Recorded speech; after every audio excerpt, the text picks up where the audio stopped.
নমস্কাৰ, কোনো এটা নতুন দিনৰ অইন এটা ভিডিঅ'লৈ মই আপোনালোকক সকলোকে স্বাগতম জনাইছোঁ।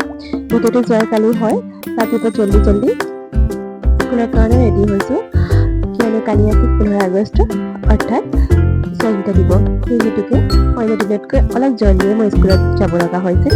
সেইকাৰণে ল'ৰাদৰে স্কুল ৰেডি হৈছোঁ আৰু ভাবিলোঁ কি হয় ন আপোনাক দেখাব লাগিব ন, সেইকাৰণে ভিডিঅ'টো চালু কৰি লৈছিলোঁ। এইফালে প্ৰথমবাৰতে গাজৰা লগাইছোঁ আৰু এইফালে হাতত পিন্ধিছোঁ স্বাধীনতা দিৱস হিচাপে যিটো চুৰি পিন্ধা হয় সেইটো চুৰি পিন্ধি লৈছোঁ আৰু এইফালে ৰেডি হয় এয়া ৰিলছো বনালোঁ, হয়তো আপোনালোকে ৰিলচটো চবে দেখিছে। আৰু এইফালে আমাৰ স্কুলতো পতাকা উত্তোলন হৈ গৈছিল আৰু লগতে দুটামান প্ৰগ্ৰেম আছিল, সৰু সৰু ল'ৰা ছোৱালীকেইটাৰে ডান্সৰ প্ৰগ্ৰেম আছিল আৰু কিবা কিবি এনেকৈ সকলোৱে আমাৰ ৰাষ্ট্ৰীয় সংগীতটো গোৱা হৈছিল। ইয়াৰ মাজতে মোৰ মনৰ এটা সৰু অনুভৱ আপোনালোকক ক'ব বিচাৰিছোঁ। আমি যে স্বাধীনতা দিৱসটো পালন কৰিছোঁ, এই স্বাধীনতা দিৱসটো সঁচা অৰ্থত আমি স্বাধীন নে বাৰু? নে স্বাধীনতা দিৱসটো আজিকালি আমি এটা ফেষ্টিভেল হিচাপে পালন কৰিছোঁ? কিয় পালন কৰিছোঁ আমি স্বাধীনতা দিৱস?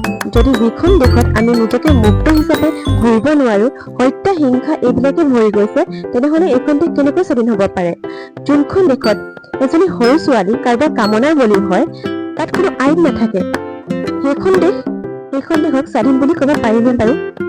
মোৰ কথাবিলাক আপোনালোকে কোনে যেন গাত পাতি নলয় বা বেয়া হিচাপে নল'ব। এয়াই আছিল মোৰ মনৰ কথাটো দেই। আৰু সেয়া আমাৰ স্কুলৰ ল'ৰা ছোৱালীবিলাকে ডান্স কৰিলে, এনেকুৱা প্ৰগ্ৰেমটো শেষ হ'ল আৰু আমিও স্কুলৰ পৰাই জল্দি ৰুমত আহিলোঁ।